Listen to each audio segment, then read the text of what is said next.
जय श्री राम। मैं आचार्य उमेश मिश्रा अब मैं आपको प्रभु श्री राम के बालकांड में पुनः ले चलता हूँ, जिसको पढ़ने और सुनने मात्र से ही हमारा आपका कल्याण हो जाएगा। अगर आपकी हमारी नैया मझधार में डूबी है तो उसको प्रभु श्री राम पार लगा देंगे। इसके पहले या पश्चात मैं आपको थोड़ी सी सूक्ष्म बातों के लिए ले चलता हूँ भगवान परशुराम के विषय में कि आखिर भगवान परशुराम कौन थे। तो इसके लिए अगर देखा जाए तो भोलेनाथ के सबसे प्रिय भक्त 3 लोग थे, जिसका पहला नाम आता है भगवान परशुराम का, दूसरा जो है कि राजा जनक जो मिथिला के राजा थे, तीसरे में रावण का आता है। लेकिन उसके पश्चात अगर देखा जाए तो भगवान परशुराम को विष्णु का अवतार माना जाता है। भगवान परशुराम विष्णु भगवान के 6वां अवतार माने जाते हैं। उन्हें 8 चिरंजीवी पुरुषों में से एक माना जाता है। ऐसी मान्यता है कि भगवान परशुराम जी आज भी इस धरती पर मौजूद हैं। वैशाख मास की शुक्ल पक्ष की तृतीया तिथि को भगवान परशुराम का जन्म मनाया जाता है, अर्थात जन्म हुआ था। अगर दूसरी तरीके से देखा जाए तो भगवान परशुराम का नाम आखिर परशुराम क्यों पड़ा, इस चीज़ को हम आपको द्वापर युग में ले चलते हैं, जिससे महाभारत और विष्णु पुराण के अनुसार परशुराम जी का मूल नाम राम था। परंतु जब भगवान शिव ने उन्हें अपना परशु नामक अस्त्र प्रदान किया तो उनका नाम परशुराम हो गया। इन्हें श्री राम की तरह ही वीरता का प्रतीक माना जाता है।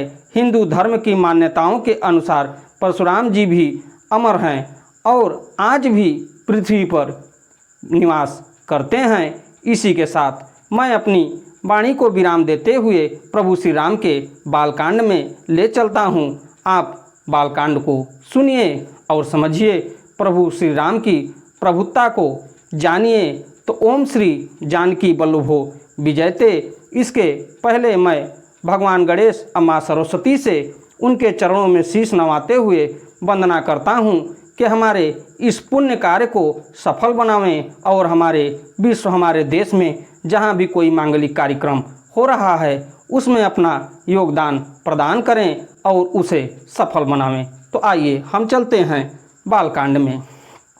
जैसे मिटे मोर भ्रम भारी, कहूँ सो कथा नात विस्तारी, जग बलिक बोले मुस्काई, तुम्हें विदित रघुपति प्रभुताई।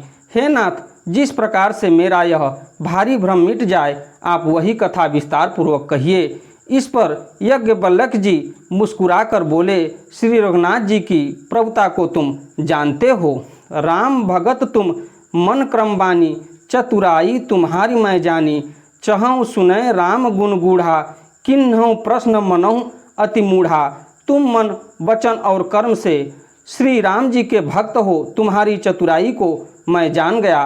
तुम श्री राम जी के रहस्यमय गुणों को सुनना चाहते हो, इससे तुमने ऐसा प्रश्न किया है, मानो बड़े ही मूढ़ हो। तात सुनहु सादर मनुलाई, कहूँ राम कै कथा सुहाई।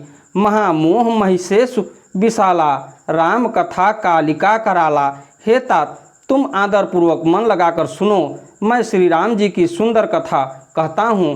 बड़ा भारी अज्ञान विशाल महिषासुर है और श्री राम जी की कथा उसे नष्ट कर देने वाली भयंकर काली जी हैं। राम कथा शश किरण समाना, संत चकोर करहीं जेहि पाना। ऐसी संशय कीन भवानी, महादेव तब कहा बखानी। श्री राम जी की कथा चंद्रमा की किरणों के समान है, जिसे संत रूपी चकोर सदा पान करते हैं। ऐसा ही संदेह पार्वती जी ने किया था। तब महादेव जी ने विस्तार से उसका उत्तर दिया था। कहूँ सो मति अनुहारी, अब उमा शंभु संवाद।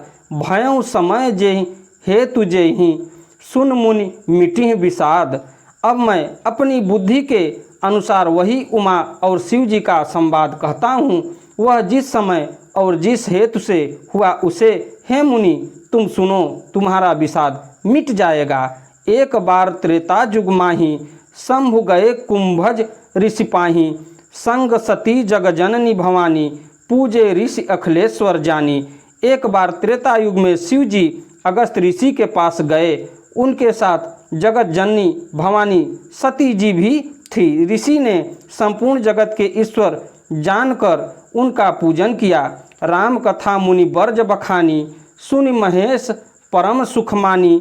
ऋषि पूछी हरि भगत सुहाई, कहीं शंभु अधिकारी पाई।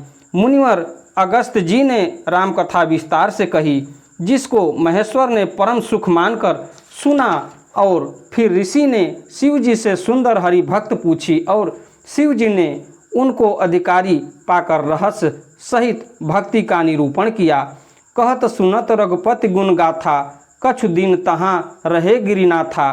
सुनि सन विदा मांगी त्रिपुरारी, चले भवन संग दक्ष कुमारी। श्री रघुनाथ जी के गुणों की कथाएं कहते सुनते कुछ दिनों तक शिव जी वहाँ रहे। फिर मुनि से विदा मांगकर शिव जी दक्ष कुमारी सती के साथ घर कैलाश को चले गए। कहीं अवसर भंजन महिभारा, हरि रघुवंश लीन अवतारा। पिता बचन तजिराज उदासी, दंडक बन विचरत अविनाशी। उन्हीं दिनों पृथ्वी का भार उतारने के लिए श्री हरि ने रघुवंश में अवतार लिया था। वे अविनाशी भगवान उस समय पिता के वचन से राज्य का त्याग करके तपस्या साधु वेश में दंडक वन में विचार कर रहे थे। हृदय विचारत जात हर, के ही विधि दर्शन होय। गुप्त रूप अवतरे प्रभु, गए जान सब को। शिव जी हृदय में विचारते जा रहे थे कि भगवान के दर्शन मुझे किस प्रकार से हो। प्रभु ने गुप्त रूप से अवतार लिया है, मेरी जानने से सब लोग जान जाएंगे। शंकर उर अति क्षोभु सती, न जानहि मरहु सोई।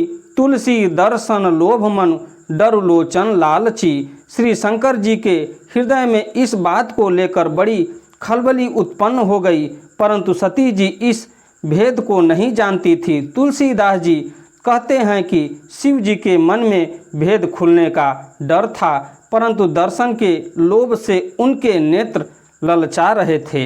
रावण मरण मनुज कर जाचा, प्रभु विधि वचन कीन्ह चह साचा। जौ नहीं जाऊं रही पछतावा, करत विचार न पनत बनत पनावा। रावण ने ब्रह्मा जी से अपनी मृत्यु मनुष्य के हाथ से मांगी थी। ब्रह्मा जी के वचनों को प्रभु सत्य करना चाहते हैं। मैं जो पास नहीं जाता हूँ तो बड़ा पछतावा रह जाएगा। इस प्रकार शिव जी विचार करते थे, परंतु कोई भी युक्ति ठीक नहीं बैठती थी। यही विधि भय सोच बस ईसा, तही समय जाय 10 शीसा। लिन्ह नीच मारी चह संगा, भयों तुरत सोई कपट कुरंगा। इस प्रकार महादेव जी चिंता के बस हो गए। उसी समय नीच रावण ने जाकर मारीच को साथ लिया और वह मारीच तुरंत कपट मृग बन गया। इसी के साथ मैं अपनी वाणी को विराम देता हूँ। अगली वीडियो में मैं आपसे फिर मिलता हूँ। हमारे 10 मिनट के वीडियो को आप देखते रहिए। प्रभु श्री राम आपका कल्याण करे, आपका दिन मंगलमय हो। हमारे वीडियो को लाइक करिए, शेयर करिए, चैनल को सब्सक्राइब करिए। धन्यवाद।